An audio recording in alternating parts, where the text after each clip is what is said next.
Assalamualaikum warahmatullahi wabarakatuh. Perkenalkan, nama saya Asrina, Prodi Manajemen Pendidikan Islam kelompok 7. Baik, saya akan memperkenalkan materi tentang manajemen stres dalam organisasi pendidikan. Adapun yang saya bahas di sini yaitu faktor penyebab stres. Adapun hal-hal yang menjadi sumber penyebab terjadinya stres adalah sebagai berikut. Yang pertama, faktor lingkungan. Ketidakpastian ekonomi, misalnya orang merasa cemas terhadap kelangsungan pekerjaan mereka. Ketidakpastian politik, misalnya adanya peperangan akibat perbuatan kekuasaan. Perubahan teknologi, misalnya dengan adanya alat-alat elektronik dan lain-lain. Yang kedua, faktor organisasional, tuntutan tugas, misalnya desain pekerjaan individual, kondisi pekerjaan dan tata letak fisik pekerjaan. Tuntutan peran, misalnya ada peran beban yang berlebihan dalam organisasi.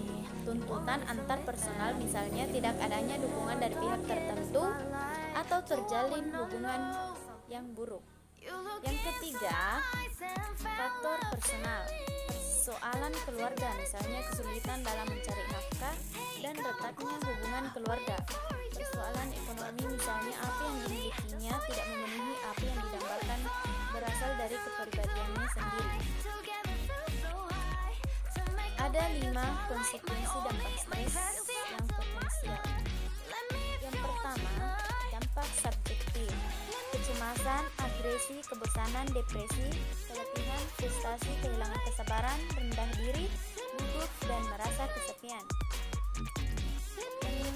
Yang kedua, dampak perilaku. Kecenderungan mendapatkan kecelakaan, alkoholik, penyalahgunaan obat-obatan, emosi yang tiba-tiba meledak, makan berlebihan, merokok berlebihan, perilakunya yang mengikuti kata hati, ketawa, dan gugup. Yang ketiga, dampak kognitif. Kemampuan mengambil keputusan yang jelas dan konsentrasi yang buruk. Tentang perhatian yang pendek, sangat peka terhadap kritik dan rintangan mental. Yang keempat, dampak fisiologis. Meningkatnya kadar gula, meningkatnya denyut jantung dan tekanan darah. Kekeringan di mulut, berkeringat, membesarnya pupil mata dan tubuh panas dingin. Yang kelima, dampak organisasi. Keabsenan, pergantian karyawan, rendah produktivitasnya, keterasingan dari rekan sekerja, ketidakpuasan kerja, menurunnya keikatan dan kesetiaan terhadap organisasi. Tidak selamanya stres berdampak negatif. Ada beberapa dampak positif dari stres, yaitu yang pertama, mendorong orang berpikir kreatif. Yang kedua, meningkatkan sistem kekebalan tubuh. Yang ketiga, membuat tubuh menjadi lebih fit. Yang keempat, membantu memecahkan masalah. Dan yang kelima, pemulihan. Manajemen stres adalah kemampuan penggunaan sumber daya manusia secara efektif untuk mengatasi gangguan atau kekacauan mental dan emosional yang muncul karena tanggapan respon. Tujuan dari manajemen stres itu sendiri adalah untuk memperbaiki kualitas hidup individu itu agar menjadi lebih baik.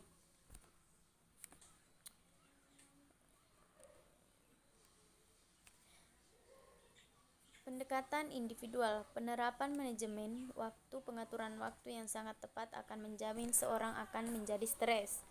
Dikarenakan setiap orang pastinya memiliki rasa lelah yang sangat besar dan memerlukan pembagian waktu untuk istirahat dan merelaksasikan tubuh dari kepadatan jadwal kerja. Pola pembagian waktu yang baik antar waktu bekerja, beribadah, dan waktu istirahat. Waktu bekerja antara jam 7 pagi sampai jam 6 sore. Setelah itu, kemungkinan daya tingkat kejenuhan seseorang yang meningkat. Di saat itulah diperlukan istirahat yang cukup untuk mengembalikan rasa lelah.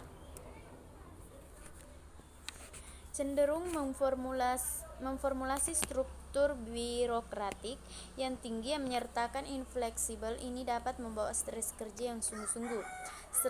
Strategi pengaturan mungkin membuat struktur lebih desentralisasi dan organisasi dengan membuat keputusan partisipatif dan aliran keputusan ke atas. Perubahan struktur dan proses struktural mungkin akan menciptakan iklim yang lebih mendukung bagi pekerja, memberikan mereka lebih banyak kontrol terhadap pekerjaan mereka, dan mungkin akan mencegah dan mengurangi stres kerja mereka.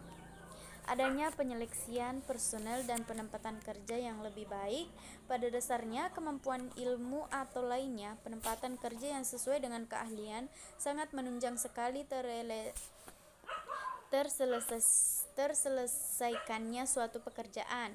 Penyesuaian penempatan yang baik dan penyeleksian itu yang sangat diperlukan untuk suatu perusahaan atau organisasi, agar setiap tujuan dapat tercapai dengan baik. Seperti halnya seorang petani yang tidak tahu bagaimana seorang nelayan yang mencari ikan, tentunya akan kesulitan. Pekerjaan yang sangat berat dan menumpuk. Cara menyikapi dan mengatur program kerja yang baik adalah membuat teknik cara pengerjaannya. Terkadang setiap orang mengerjakan pekerjaan yang sulit terlebih dahulu daripada yang mudah.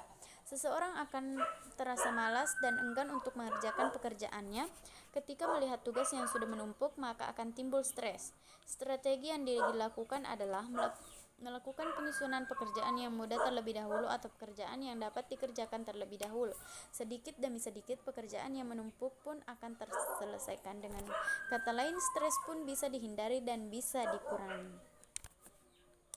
Penting sekali dalam berorganisasi. Komunikasi dapat mempermudah kerja seseorang, terutama dalam teamwork. Sesama anggota yang tergabung dalam suatu kelompok selalu berkoordinasi dan membicarakan program yang akan dilakukan.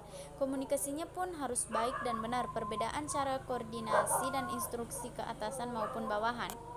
Seringkali terjadi kesalahan dan tidak mampu menempatkan posisi dan jabatan sehingga terjadi kesalahan dalam mengkomunikasikan. Membuat bimbingan konseling. Bimbingan konseling ini bisa dirasakan cukup dalam mengatasi stres. Konseling yang dilakukan kepada psikolog yang lebih kompeten dalam masalah kejiwaan seseorang. Psikologis seseorang terganggu sekali ketika stres itu menimpa.